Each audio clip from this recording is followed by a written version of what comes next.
Drage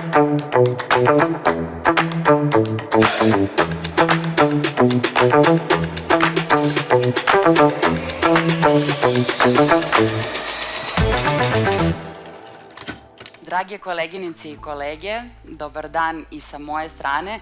Mnogima sam već kazala, ali kazat ću opet, zaista sam srećna što vas vidim u ovolikom broju. Moram da pozdravim i sve kolege koje nas prate preko live prenosa. Kao što vidite, danas ću imati dva sagovornika i iako ih svi poznajete, hajde da pogledamo neke činjenice koje možda ne znaju baš svi. Moj prvi gost rođen je 1979. godine u Užicu. Možemo da pustimo i filmić pa da to ispratite njihov lični uspon i na taj način. On je završio ETF u Beogradu, a Neltu se pridružio 2003. godine. Od tada do danas promenio je 7 pozicija, bio je IT administrator, IT lead, IT menadžer u Neltu, onda je prešao u Neoplantu koju je uspešno vodio čak 8 godina. Danas on je direktor za prodajnu izvrsnost i razvoj i novi član izvršnog odbora Nelt grupe. Aco Tomašević.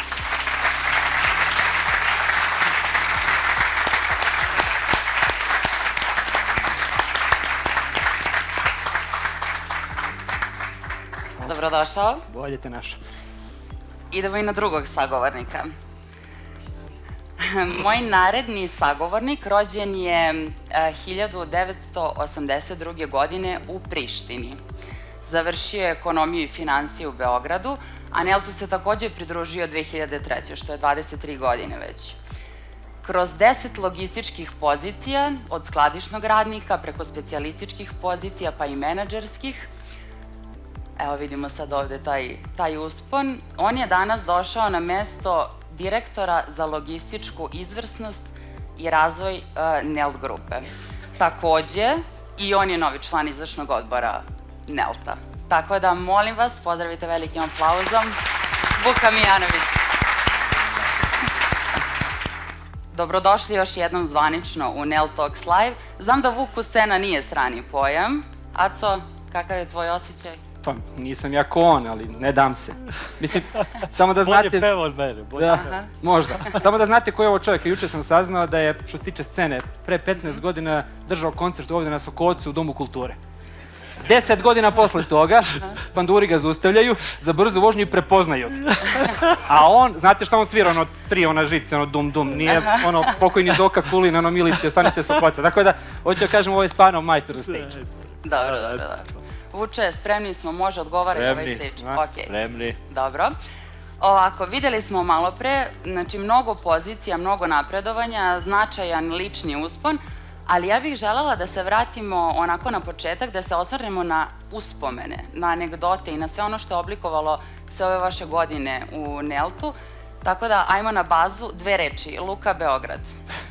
Vuče, kako je izgledalo uvođenje VMS-a 20? Znaš šta, prvo ima jedan pojam koji se zove hejter iz Luke. To je vrlo bilo prisutno kad smo se preselili od Dobanovca, ali aj kad se evociramo uspomene, davne su to godine bile i za mene nekako prekretnica, a i za Nelt, čini mi se, tada u Luci Beograd nije bilo svega ovog što mi imamo danas. Nelt danas izgleda impozantno iz perspektive infrastrukture logistike, tada je to bio jedan magacin u Luci Beograd i priča počinje tako što Nelt odlučuje da inovira na temu digitalizacije. To je možda jedna od prvih digitalnih priča za Nelta, to je uvođenje VMS sistema u poslovanje. I naravno, tada nas je bilo, ne znam, 200 kad su, čini mi se, ne znamo mi šta je VMS, a još manje znamo kako to da implementiramo, ali u svakom slučaju imamo želju i volju da se to desi i u tom trenutku ja radim u carinskom skladištu kao šef i pojavljuje se oglas, traži se neko ko će da podrži implementaciju iz operacija i ja gledam onaj oglas, niti ja znam šta je VMS, niti šta tu treba da se radi, ali prijavljujem se ja na taj oglas i budem, jedini koji se prijavio za tu priču, opet preko veze i primaju me na posao i kreće u tom trenutku jedno ludilo opšte mi počinjemo implementaciju. Tu je stvarno bilo jednog neverovatnog rada i mogu da kažem 4 bezuspešne implementacije, odnosno kick-offa, tako smo mi to pokušavali i tako dalje. Sad moram da ispričam jednu anegdotu sa te implementacije. Ajde. Mi u rovu dole 16 puta implementiramo, ispred čekaju dostavljači i prodavci da nas linčuju, pošto ne puštamo robu na teren, ne može ništa da se desi i mi onako posle noći nespavanja tamo i naš dragi dugogodišnji CEO Miloš Jelić silazi dole i naravno fokus između ostalog na performans i na higijenu. I mi sad razmišljamo, roba ne ide, Miloš priča o nekim kockicama i ovako visi jedan kabel, moram to da ovako demonstriram, na sred magacina visi ovako kabel, ovako tu visi i Miloš ulazi, šta je ovo Miloš? I ovako, i sad ja dolazim ovde, obmotam se kablom i obesim se. I evo, nemate CEO. A mi razmišljamo kako ćemo da pustimo VMS u produkciju, tako da to su onako jedne od anegdota, ali anegdota stvarno ima puno. Ovo bi trebalo da traje 10 sati da bi sad ispričao puno anegdota, ali to je jedna prekretnica. Uspeli smo da implementiramo VMS uspešno i tako dalje i onda je usledila priča... Preseljenje u Dobanovce, jel? Tako je, preseljenje u Dobanovce. Kako je to bilo? To je bio za nas jedan ozbiljan poduhvat i tu moram da pomenem nekoliko ključnih imena. Mi se selimo u Dobanovce, to je za nas potpuno jedna nova priča i mi smo uprli da se to desi.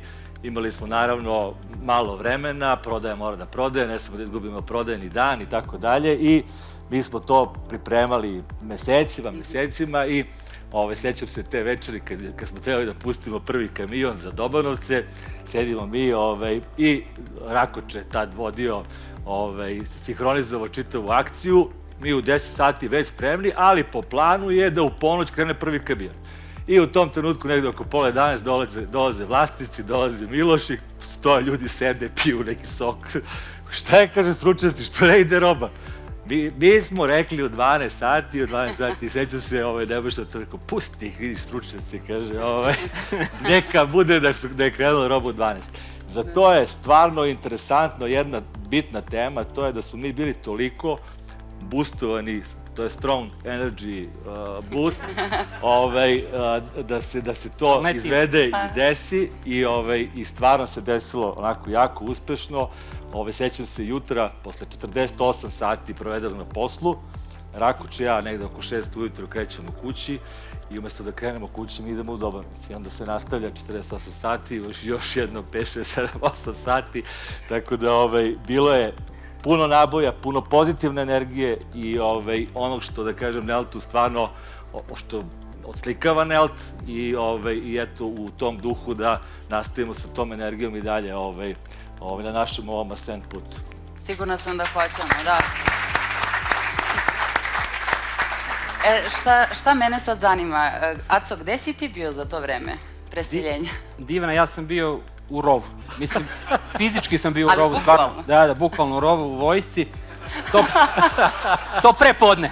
Dobro. Prepodne gore na Banjici, na akademiji, a onda popodne kad oficiri odu preko ograde, pa u Kola, pa u Dobanovce. I tako, u krug. Pripremali smo IT sisteme, nije to tako bilo lako, a i drugo što sam spremao bilo je ta neka aplikacija za popis. Jer ti kamioni što Vuk pominje, iz njih je moglo da ispadne nešto robe od Luke do Dobanovaca, trebalo je to sad popisati, vidjeti da li je to tamo i sad to... To si ti programirao? Da, programirao. Iz vojske? Iz vojske, da. I umeđu vremenu, nema to da se proba u vojsci, nego sam morao da dolazim oko toga i tad je bilo to totalno drugačije, pre 20 godina, sećam se, Vuk tvrdi da ima dalje ta slika, randa se nema, mene na viljuškara, nakon onim skijama, gore, sa laptopom i gledamo gde ima wirelessa da pokušamo nešto da napravimo. Tako da ja to preseljenje pamtim po dobrome. Kasnije, kad je bilo ta noć za preseljenje, ja sam ostao te noći tu, pa sam zakasnio ujutru na zastavu i onda sam dobio 14 dana prekorednog stražarstva, gore negde Zuce, neko selo na Avali, morao sam da radim svoje. Tako reći, noseća greda firme. Da. Dobro. Aco, kad smo već kod programiranja, zanima me koja je najinteresantnija stvar koju si programirao? Najinteresantnija? Pa, ajde da kažem, pa isto tako mnogo davno, pre više od 20 godina, pomenjani visoko profitabilni Durex krećemo mi da radimo. i dobijamo mi sad tu distribuciju. Tadašnji predstavnik Durexa je Stevan Popović, naš stari kolega, zvali smo ga Stevo Durex, i sad on hoće...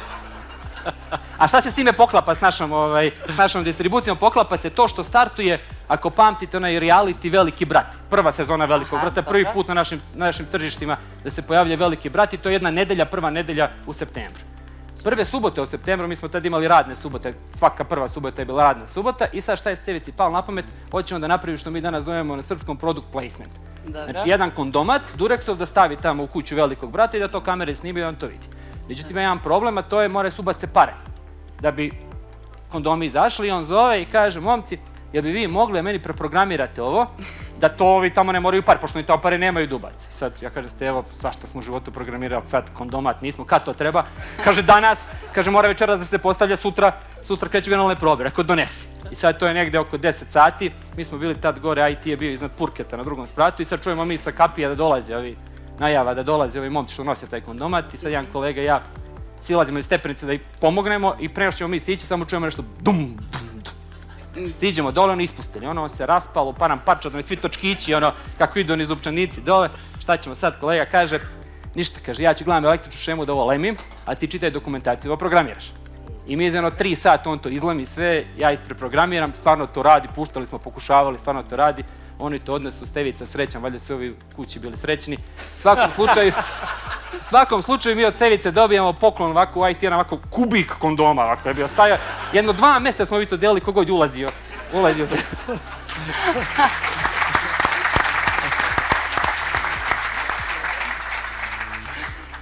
Hvala ti za ovu priču, Aco, stvarno jako zabavno.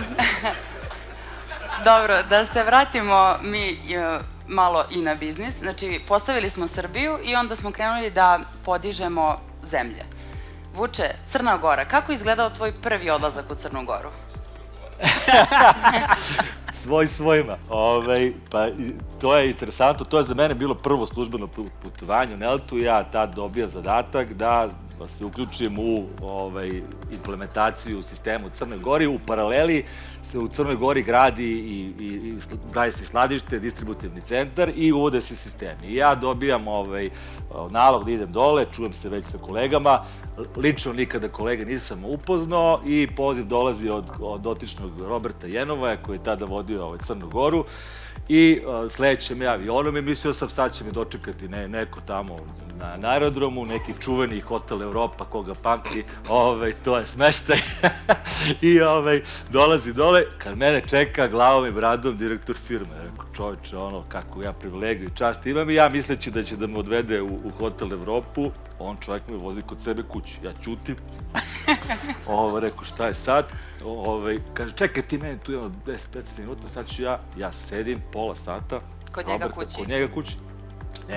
Nema njega, ja već onako malo u drami, rekao, šta je čovjek smislio da mi radi to. Izlazi čovjek u kaubojskom šeširu sa kaubojkama na nogama, prstuk neki na golo telo, rekao, to je to. Ali u svakom slučaju, nastavak priče je da se Robert dobro raspitao o tome šta ja radim, i on i kolega Milovan Bulatović, koga vjerojatno svi pamte, su mene izveli na blues koncertu u Podgorici, i time mi dali jedan boost, neverovatan, energetski. Hoću da kažem da jedna prizemnost i leadership te organizacije je doveo do toga da smo mi izgarali da to startuje, i to je sve startovalo na vreme, i između toga mi smo postavili jednu osnovu onog što Crna Gora danas radi i kako izgleda. Tako da hvala ekipi dole koja je neverovatna, i moram i Ljilju moju da pomenem, da smo mi selili zajedno neku šumu kablova.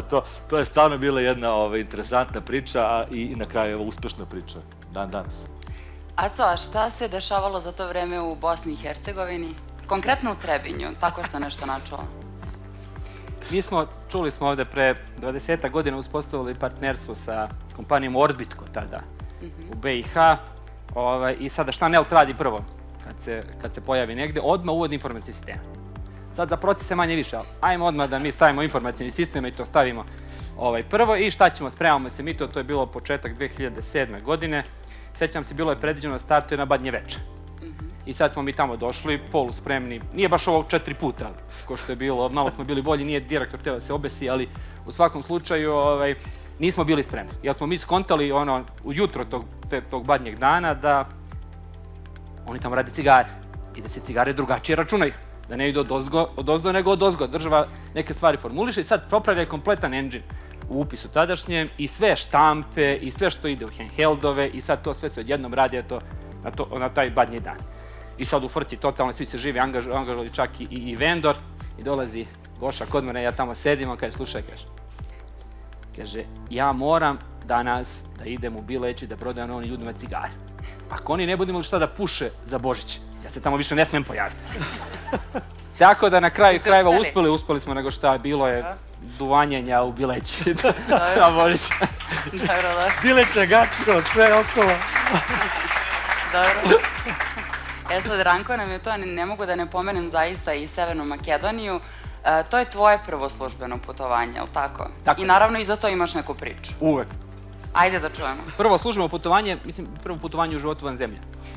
Ja sam tad još živeo u studentskom domu, bio student i radio u Neltu i trebalo je neke viruse da se počiste u Makedoniji, ali da ne bi išao sam, trebalo je se skupimo, išao je tad najjača ekipa, išao je Miloš Jelić, Boris i Mira Zobenica i sad su oni meni trebalo pokupe nešto rano ujutru u studentskom domu mom, ali ko za baksus to veče Partizan uđe prvi put u nove istorije u Ligu šampiona Milova i Ćirković nego Newcastle i naravno mi smo to proslavili, ja ne znam ni koji sa sobi zaspo, portir ne može da me nađe, nema telefona mobilnih to jutro, oni me čekaju tamo ispred doma, ja neki mali tu od palube, tako da na kraju, kako se sećam se samo kad sam ušao u kola, ajde mi da kreću, već malo kasnimo i Boris pita Miloša, Miki, koliko tebi treba da odvezeš do Skoplja?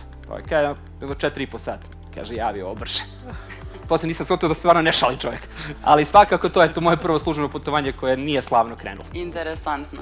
Dobro, nijedan od vas nije završio u Africi, to je interesantno, ali ste obojica radili na implementaciji SAP-a i to je također bio jedan interesantan period u Neltu.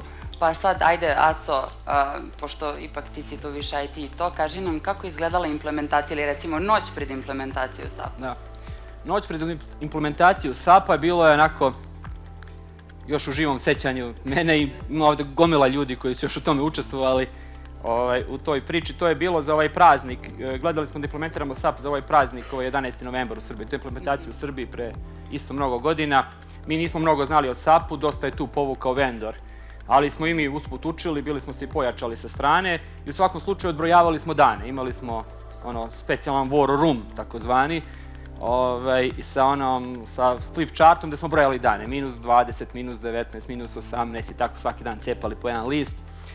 Dok nismo došli na -0, ja se sećam tog -0, velika ona sala za sastanke, sad treba da nahranim tu ekipu jer su oni već dugo tu. To je bilo, zovem pizzerije, po Novom Beogradu, Zemunu, ja kad kažem da mi treba 33 pice u nedelju uveče, oni samo spuste slušalicu, misle, neko ih loži. Jedva sam uspio da nađem. U svakom slučaju, glavni konsultant koji je učestvovao u toj cijeloj priči, takozvani taj SD modul, koji je bio najkritičniji, te noći ga zaboli stomak. A čekaj, on je tu sa vama? I oni ostali konsultanti s nama sve vreme tu. Zaboli ga stomak, ispostavi se da je žučna kesa i hitna operacija te noći, on je sad totalno u autu. I sad se ja vraćam iz bolnice, otprilike to je 2:30 u noć, vraćam se kući da sednem i sad razmišljam šta ću. Ti si ga vozio? Da, i nisam ga vozio, ali sam otišao da ga obiđem i vratio se nazad.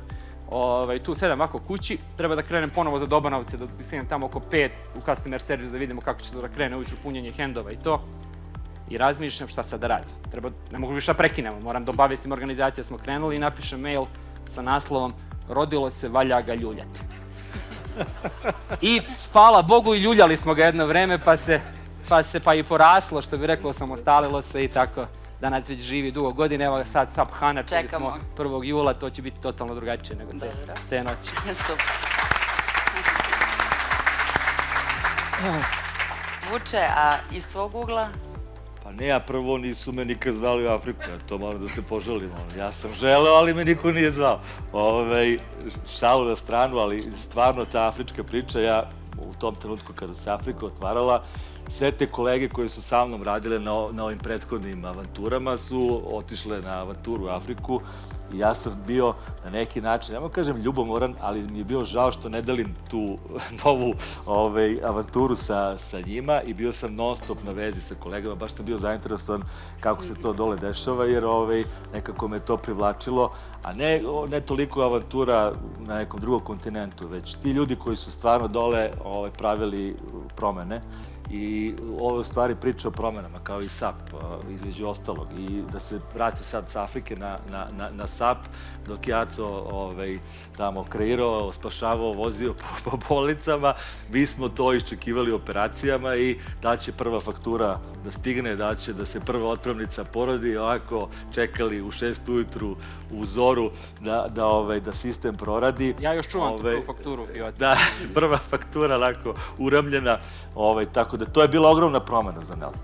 Mislim, možda jedna od najvećih u tom trenutku u toj digitalnoj zrelosti, ne samo digitalnoj, jer smo mi, da kažem, debelo zagrebali u infrastrukturu, u inovacije i tako dalje. I hoću samo da se vratim na onu temu skladišta u Albaniji. Mi u trenutku kad smo došli u Dobanovce, mi smo imali možda 3-4% popunjenosti kapaciteta, a smo ih popunili. A popunit ćemo i ovo, ako Bog da, tako da sam siguran da ćemo da popunimo kapacitete. Aco, znači do sad smo pričali o tvojoj toj IT karijeri, da kažem, otkud ti sad CEO fabrike, mesne prerađevine, kako, šta? Pa ja to objašnjavam sa 2 reči, i firme, i mene, i ludost, i hrabrost. Da neko mene u tom trenutku prepozna i pošalje tamo, ja još da prihvatim. Mislim, nije to meni prvi put, prije sam već jednom u Neoplanti neke 2 godine dok je Boris vodio firmu, tamo sam počeo u IT-u, kasnije šta Nelt radi kad dođe u neku firmu, odmah implementira informacijne sisteme, implementirali smo čak 2 tamo. U Neoplanti, pa sam upoznao te procese u fabrici, otprilike sam bio jedini koji je znao da uđe u fabriku i da zna da izađe napolje, da ne ostane ceo dan unutra. Tako da je vjerojatno me to kandidovalo posle u drugom krugu da me postave na ovu poziciju i to je, da kažem, nekih 8 godina do sada najboljeg dela mog života i privatno i poslovno. Bravo.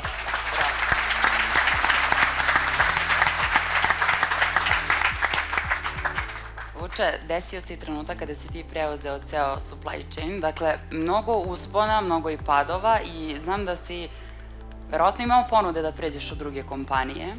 Zašto nisi? Pa, mislim da su stvari vrlo jednostavne. Zašto ne? Ove priče o kojima sam pričao u stvari govore o jednoj energiji, drugarstvu i posvećenosti. U stvari govore priču o ljudima koji zajedno stvaraju neku istoriju. I mislim da je to broj 1, to je presudilo i hoću da se ovom prilikom zahvalim svim tim ljudima i ovima danas i onima koji su prolazili kroz Nelt na toj energiji. Jer ta energija je nas dovela do ovde 100% i zato sam ja ovde i dalje. A drugo, Aco je pričao o hrabrosti, ludosti i mladosti u tom trenutku. To je stvarno bilo izraženo, ali i u jednoj drugoj stvari, slobodi da stvaramo budućnost. Mi nekada nismo znali sve najbolje, nismo imali ni alata, nismo imali ni gde da naučimo ta znanja, ali smo imali jednu energiju i čvrstu volju da stvari guramo napred. Tako da, to su 2 stvari. I, da kažemo, hrabrosti i poverenju koje smo dobili da nas dvojicu ovako, kakve jesmo, da nastave tu da su nastavili, vidjet ćemo kako će to da izgleda, ali u svakom slučaju na pomeranju granica. I mislim da je ovde to ključno posto. Evo, sad smo videli malo pre jednu fotografiju tebe i tvoje porodice ovde, a to nismo ispričali, vrlo mi je interesantno. Ti si čak i svoju suprugu upoznao u Neltu. Pa da, ajde. Pa to je kratka priča koja dugo traje. Pa u tom trenutku je Nelt imao neku proslavu, a mala naša kancelarija, ta logistike, šta nas je bilo nekoliko i pomenut ću moju svastiku dotičnu kolegu Katarinu Milović. I sad Katarina je bila onako atraktivna devojka i to, ja sam zalepio to kod Katarine, družimo se mi, pa i tako dalje. I ona meni jedan kaže, vidi mali, dobar si ti dečko, kaže, nisam ja za tebe, kaže, ali imam sestru, pa rekao, daj Boži sestra. Šta da radiš, Boži to. I dovede, i Deltova proslava, dovede ona sestru i to, a ja kao kuvana noga. Ništa, ne znam ni da beknem i to, prođe proslava, ništa, a u tom trenutku implementiramo VMS. I meni je VMS mnogo bitniji bio u tom trenutku nego sve ostalo. Ja 2 meseca, ništa. Ona malo mene pita, kaže, si zvao ti ovo devojku? Rekao, nisam, čovječe, ne stižem, spavam bre u firmi, kaže, svaki dan, ne znam ni kad da je pozovem. I Katarina me namesti, jedna radna subota, tad je bilo još radnih subota, sedimo mi u firmi i ona dovede moju sadašnju suprugu tu i ja bacim ono sve i rekao, to je to, gotovo, to je danas, to je taj dan i od tog dana je to, pozvao sam je i mi smo 21 godinu zajedno. Bravo, bravo, bravo.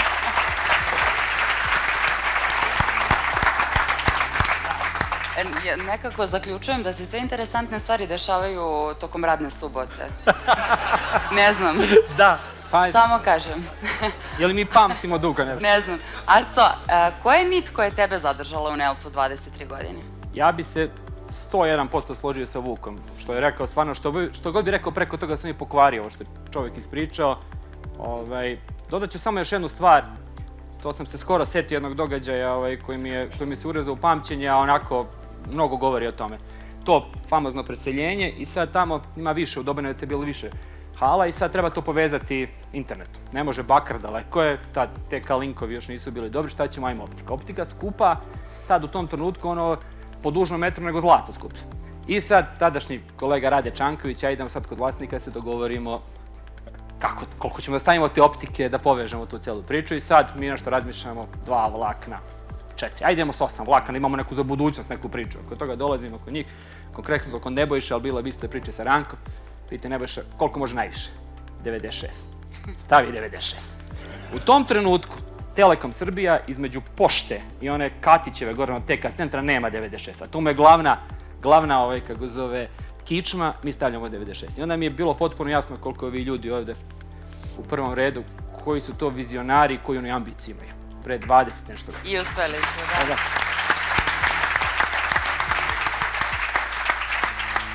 da. Zato sam ja tu gde sam, već od 4. veka. Evo, sad si pomenuo i vlasnike, vi ste novi članovi izvršnog odbora NEL grupe. Šta ova odluka nadzornog odbora i vlasnika, šta znači za vas, a šta mislite da znači za njih? Jao, ne znam, da ne lejem. Pa, evo ja ću prvi. Ajde, stisni. Pa, suštinski, velike privilegije i čast. To je broj 1. Ja od pozicije ne razmišljam generalno kroz život. To je jedna vrlo odgovorna pozicija. I na kraju mislim da je to poverenje došlo upravo kroz ono što smo mi sve ove godine radili i što tek treba da uradimo i mislim da je pre svega tu ta energija i volja i dalje koja ne jenjava. Mislim da to postoji u nama i da smo i tekako motivisani da stvari pomerimo. I mislim da to je ono što ćemo mi da uradimo. Možemo i da pričamo ovde o slajdovima i o temama i tako dalje, ali bez te energije i volje i želje nećemo napraviti ovo što smo zamislili. Tako da mislim da ćemo doneti upravo tu dodatnu energiju da stvari pomerimo napred. Kavr. Aco, šta bi ti kazao? Pa, osim te hrabrosti i ludosti, ja bih rekao kad dođete ovako u moje godine, onda se okrenete unazad i gledate samo, glavno me je da ostavite neki legacy, nešto da ostane iza. Neki impact i to mi je glavni cilj sa mojim timom i ostalom ekipom da napravimo impact i da neko za 20 godina priča kako smo neke stvari pomerili, kao što smo i za neke druge stvari neki drugi ljudi to radili. Tako da što se mene tiče, moj glavni motiv je da ostavimo neki footprint u ovoj organizaciji, da se pamti. Već jeste, svakako i verujem da tek hoćete. što bi Milanče rekao, balada o pišunju i žugi. Samo nismo se još dogovorili ko je ko, ali dobro, to ćemo već usput. Aco, Vuče, ja sam stvarno uživala danas u ovom razgovoru. Bilo je vrlo inspirativno i zabavno. Verujem da su i koleginice i kolege, tako da hvala vam.